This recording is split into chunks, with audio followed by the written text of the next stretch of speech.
Nanti di aktanya itu pun ditulis anak luar kawin. Saf, ini ada lagi yang tanya di akunnya Brand Advice. Tanya apa tuh? Sebut saja Ibu X gitu ya. X, oke, no sensor, kita sensor Oke. namanya. Kak mau tanya, saya dinikah siri dan punya anak 2 bulan. Status anak saya gimana ya Kak? Mohon pencerahannya. Nah itu gimana itu Saf?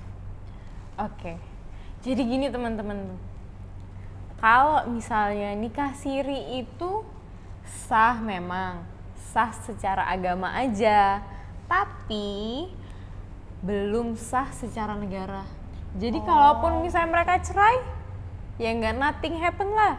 Kayak nggak ada Harta gono gini apa-apa tuh nggak nggak ada? bisa. Dia si cewek ini nggak bisa nuntut apa-apa, banyak banget kerugiannya. Oh, Jadi nikahnya itu harus dicatatkan Ke KUA. bener Oh, tuh, ke gitu. KUA. Jadi nikah tuh dikatakan sah ketika satu udah nikah secara agama, yang kedua dicatatkan di KUA gitu. Oh, terus untuk perlindungan anaknya itu gimana nih Saf? Nah, kalau misalnya kayak gitu, kan mereka udah nikah siri, udah punya anak. Nah, itu langsung aja ke KUA minta dicatatkan gitu. Oh, Nah, supaya anaknya ini punya perlindungan hukum sama bapaknya. Jadi biar anaknya ini punya perlindungan hukum. Jadi antara bapak sama ibu nanti di aktanya. Jadi bapaknya punya hak tanggung jawab, hak dan tanggung jawab gitu. Oh, kalau misalnya nikah siri doang berarti nggak ada perlindungan hukum nih Nggak anaknya? ada. Jadi kalau nikah siri tuh ya, cewek tuh sangat dirugikan sekali. Karena apa? Jadi kalau misalnya si suaminya lari Ghosting atau gitu. ghosting lah ya Ini pernah istilahnya dibahas zaman ya kan di Brand Advice Advice-nya ya. waktu itu ya. Iya. Nanti kita put linknya di sini di Iya. bawah. Terus kalau misalnya si bapaknya ghosting gimana tadi? Cuma tanggung jawabnya ya ke ibunya, ibu yang bertanggung jawab. Nanti di aktanya itu pun ditulis anak luar kawin. Si ibunya yang pun yang bertanggung jawab, cuma nama ibunya, bapaknya nggak tanggung jawab. Jadi bagi cewek-cewek nih ya, jangan pernah mau dinikah sirih dulu. Iya, harus jelas gitu ya. Ini Harus mau jelas. dibawa kemana Mau gitu. dibawa kemana, harus dicatatkan. Jadi kalau misalnya, ya kita nggak boleh lah ya mikir yang positif-positifnya. Jadi Terus gitu.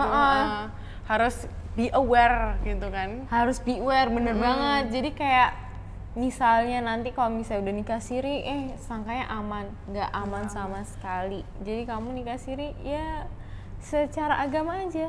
Ingat, harus dicatatkan. Be careful ya girls. Jadi aku tuh juga punya temen ya, kayak punya temen deket gitu loh.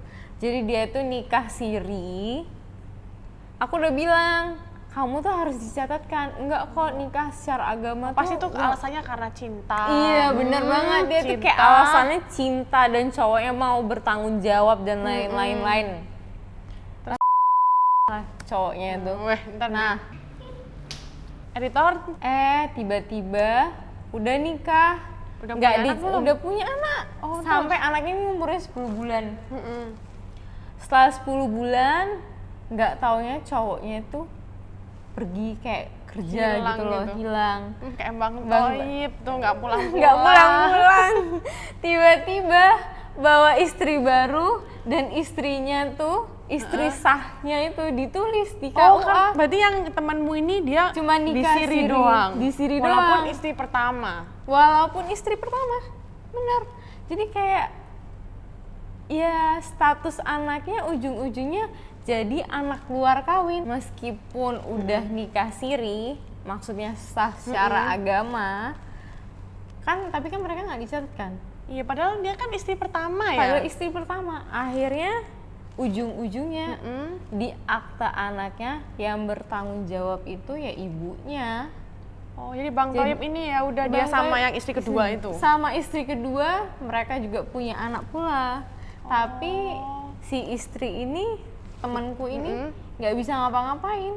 Karena kan Nggak cuma bisa nikah nuntut apa-apa siri. juga kan Nggak ya? bisa nuntut apa-apa. Jadi ya pertanggungjawabannya anaknya itu yang bertanggung jawab ya ibunya. doang. Gitu. Jadi kayak gimana ya? Ya makanya jangan We mau. should beware. Yes. Jadi cewek-cewek tuh we should be aware, oke?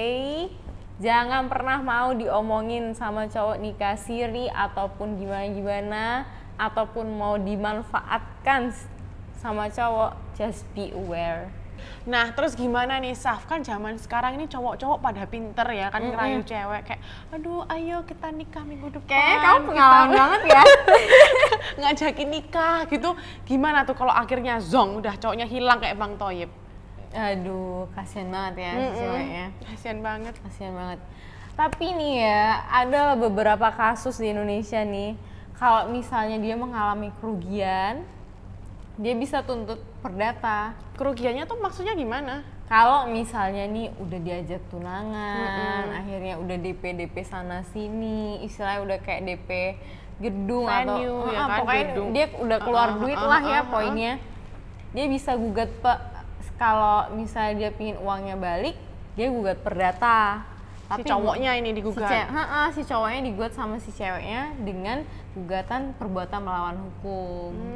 But it's not that easy, segampang itulah ya.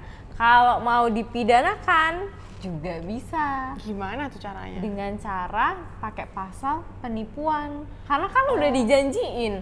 Udah DP, udah semuanya. Misalnya nih sampai undangan Udah jadi kan udah ya? jadi, tinggal udah disebar nyebar, doang. udah semuanya, tiba-tiba cowoknya nggak jadi, nggak mau, aku nggak suka sama kamu, kayak gitu.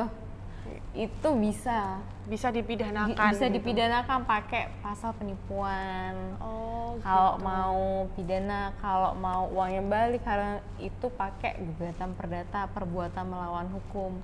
Jadi adalah beberapa kasus gitu. Jadi cewek itu harus be aware, jangan pernah mau dijanji-janjiin sama janji Iya, janji palsu cowok. Mau ayo kita nikah besok. Aduh. Kayaknya nggak segampang itu deh. Iya. Tapi kayaknya kita pernah bahas ya. Iya pernah kok, nanti linknya kita akan taruh di bawah ya. Ya di bawah ya, langsung check it out.